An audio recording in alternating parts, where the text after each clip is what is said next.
Well, fellas, I finally got that engine out of that motor home, and it does not match the heads. Yeah, the engine block's a D171, so the engine block is a 71, or it's a DMZM, or D1ZM.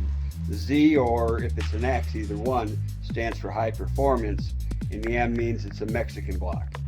So D1ZM is 1971 high performance Mexican block. So, hey, I'm happy with that. After looking it up and doing some research, that's what I found out that the part block number means. So, like A, B, C, D for the first letter, you know, it's like 40s, 50s, 60s, 70s, 80s for the alphabet. And then the very next letter, the first letter stands for the decades. The second one is the individual year of that decade. The third one is the type of engine that it is. Like an O is a car block, T is truck block, Z or X is high performance, and the last letter stands for the country of origin. This is where it's manufactured, and it's D1ZM. So it's a 1971 high performance Mexican block, which is kind of cool. I just wish it was already board 30 over, because finding a stroker kit for an onboard engine is a little harder than finding one for an already boarded. Trying to find ways to save a little money and while still building a good high performance engine. I want to keep the standard size pistons if I can, because it's a little bit cheaper.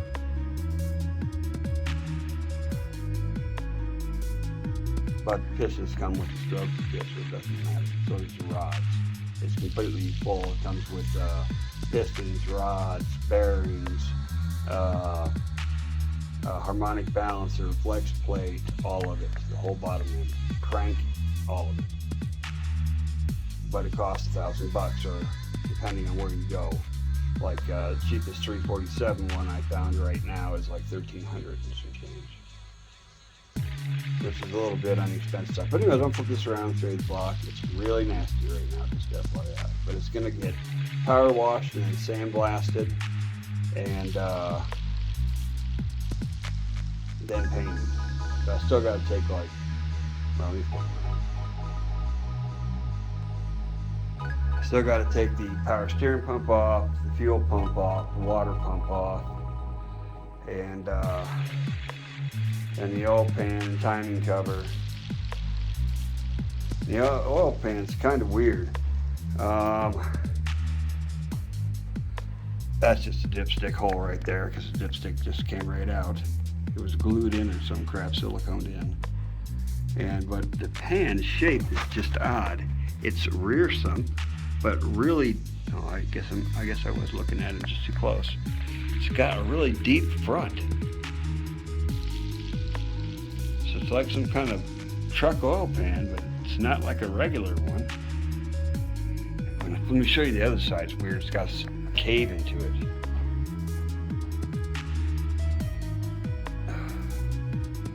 It's definitely a truck type oil pan, but on this side it goes straight up at an angle all the way up to the block. It's weird. This looks like the aftermarket oil pan that I had bought for Frankenstein. Strange, but it is here. It's all in one piece. So now the cleanup process starts while I'm waiting on the wheels, tires, the roll cage, and the rack and pinion to come in the mail. So while I'm waiting on that stuff, I guess I'll be stripping this engine down and getting it all cleaned up so it can be painted. Oh. But I guess I got lucky. I guess these Mexican blocks are pretty expensive because they have thicker main caps than a regular 302, American-made 302 does. And that's why they're like highly sought after. I guess I just got lucky. Yeah, The heads don't match the block though. The heads are 1968 truck heads, 63 cc chamber. That's what that C stands for, is the chamber size, and C equals 63 cc. And somebody has definitely rebuilt this engine because they had really good compression. It had like 160 psi compression in every cylinder, plus the lift valve springs have some color to them. See how it's red? So the valve springs were all brand new. So I'm guessing somebody probably put new valves in, but they don't look like it. They look horribly dirty. But that'll all get cleaned up, and I'll port the heads, intake, exhaust, valve area, the valve stems on the inside, you know, get that all down. And if there ends up being any bumps or anything like that I need to clean off, then I will. I doubt anything can be seen inside there. Probably too dark. Let me grab my flashlight. I figure out where it was just put. Yeah, my son helped me get this out, and we got it out. So I'm trying to see if I can see down inside the port. Yeah, there's some stuff I can take off, definitely. Oh, I guess I'm not even showing you guys. Wasn't looking at the camera. See right there on the side, there's a bump sticking out. Right there on that side, there's another bump sticking out that can be taken off. And then the ridge all the way around the outside, you can feel it. That can all be come down and off. That's for the intake side. And as for the exhaust side, hold on a second here. Oh, there. These are really tiny holes. Oh, that looks like, what the heck is that bump sticking out? That definitely has to come off on every one. Completely come off. I hope I don't get into a water jacket taking that off. Let me see. There is a water jacket there, but I can't really see in there to tell how deep it goes or anything. Trying to, it ain't really working. Oh well. I'll find out, I guess, the hard way. But yeah, these can make a lot of room for improvement. Having those bumps like that sticking out, those look like EGR bumps. But 68s aren't supposed to have the EGR bumps in them.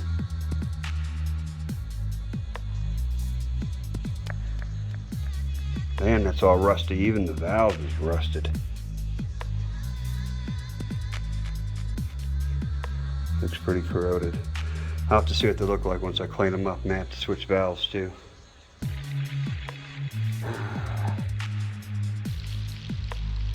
Alright, well, I think, and mostly that's all I can do is think, but these are a decent set of heads, they just need some work.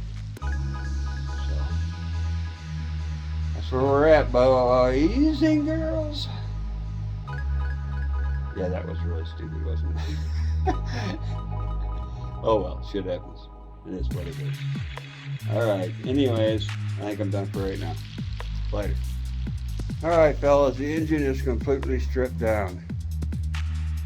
I got everything off of it. Here, I'll flip this around. Big mess back there on the floor. But yeah. She is completely stripped down. I got freeze plugs out, drain plugs out, all except for this drain plug. I can't get this one out. It's a hex head, but instead of coming out, it twisted my Allen wrench, so it would not move. And I don't have another one that'll fit in there. I only had the one, unfortunately. And this is, well, it's kind of shadowy. Let me see if I can hold the pin here and flip it towards some light. There we go. D1ZM. Looks like July 29th, 1971.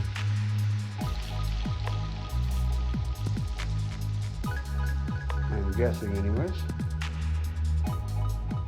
It looks like a J1. I'll have to look that up, see what J1 means, but I know the 29th is 29th of the month. 29J1. The 6015 is just a part number, meaning it's an engine block, that's it. AA is like revision number for it. And D1ZM. From what I understood and read, D1 is 71, Z is performance engine, and M is from Mexico. That's the office that it came from. Mexican office. But it's weird. The block says it's a 71. The heads say they're 68. Let me see if I can find out where those numbers were again. Where the heck were they? Oh, the gasket is in the way. That's why we can't see them. Yeah, DE or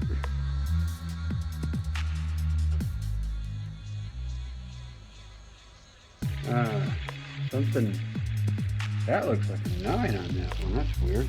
Let me put this one over here because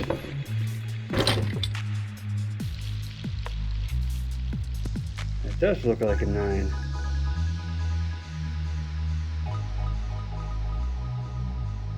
I can't tell if that's an 8 or a 9.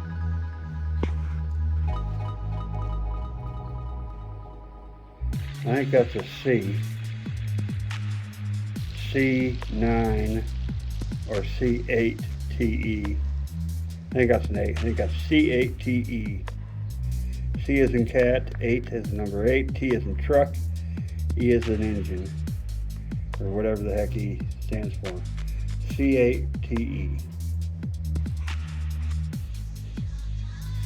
So C8 is 68. T is for truck, and E, I don't know if that means engine or what. I'd have to go look it up again. I can't remember. But yeah, I got everything tore down. Everything's a disaster right now. Big mess. But it's down. It's done. So now tomorrow I'll probably take this block out, power wash it, let it dry a little bit, sandblast it, and I'll have to tape off these things right here. I got it facing the wrong way, so I can show you. I'm gonna have to put rags or something inside here to completely cover all these holes, so no sandblasting gets inside there. From the front and the back, I gotta cover these off. Maybe once I get it power washed, tape will stick to it. I don't know. Then I could just tape them off. That'd be the smartest way to do it. And sandblast this whole engine, power wash out every nook and cranny, pull all the grease plugs. Got all that done, got the cam out. The cylinder walls are super smooth. There's not even a ridge in them anywhere. They feel really nice. So I think the block was in pretty good condition, other than being super, super dirty. Oh, and the valve cover, if it reads the same, it's a 1972 valve cover car engine. This right here says D2OE. If that is correct, then it's a 1972 car engine is what that came off from. So the timing cover is a 1972 car timing cover. The engine is a 1971 performance block, Mexican block, and the heads are 1968 truck heads. And that C, from what I have read so far, only in one place I've seen it, says that the C stands for the combustion size of these chambers, and these are 63 cc chambers, not 58. So, and this extra thing right here, they call it a boss that sticks off the engine. It's supposed to be for easy identification.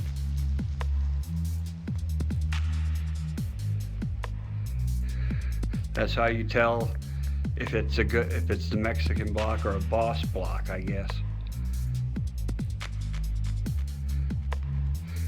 I'm not sure. I got to do more research on that. That would be cool if this is a Boss block, if that's what that means. I don't know if the Mexican block was considered to be a Boss block or something, or just some of them are, or what, I don't know. I think the only difference between a regular 302 and a Boss 302 is the heads. So, I mean, that's all I could figure. I don't know a whole lot about it. I got to do a lot more research, but I am trying to. So I'll catch y'all later. Howdy, y'all. I got a little addition to the shop. Something that will help me out, make things a little easier. Nice belt sander with a disc sander onto it. So when I'm cutting tabs and different things out with my plasma torch, I'll be able to smooth off the edges, make them look a little nicer, and then all I gotta do is learn how to weld better. But anyways, I'm gonna get this thing put up and get it mounted up on the workbench, and I'll show you. Alright, I got it together. It was a little tricky figuring it out because not all of it just made sense, and I definitely couldn't understand the book, so I just had to figure it out, but I got it together right. It's actually pretty decent. It's got a nice little table. This slides out if you don't want it here. This is removable by like this little bolt right here. You just unscrew this, pull it out, and this comes right off. And this is adjustable, but it's really hard to adjust. You got to really push up and down. I thought there'd be like a release lever for it somewhere or something, but I haven't been able to find one. So, and it does work, so.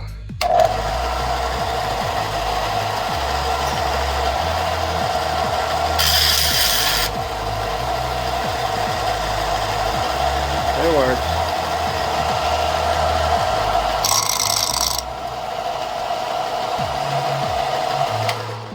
Something I thought is kind of funny is that it has a screw hole in the center behind this plate, so you can thread on the ones that thread on, but the one they sent with us, with this kit, is just glue on, it's a sticker. You peel the back off and stick it on. So I don't think that's going to last very long, but I guess we shall see. But I finally got a belt sander. That's going to make my life, well, make it look easy. Well, I don't know. How do I want to say that? It'll make it easier on me in making products that look better. I don't know. Does that make any sense? I guess we'll figure it out. Alright y'all, today I'm going to try and do a little bit of sandblasting on this block, start getting some of it cleaned up.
Well, I got the block back in the garage, and I got some of it done, but just ran out of time and got too tired. I'll flip it around and show you.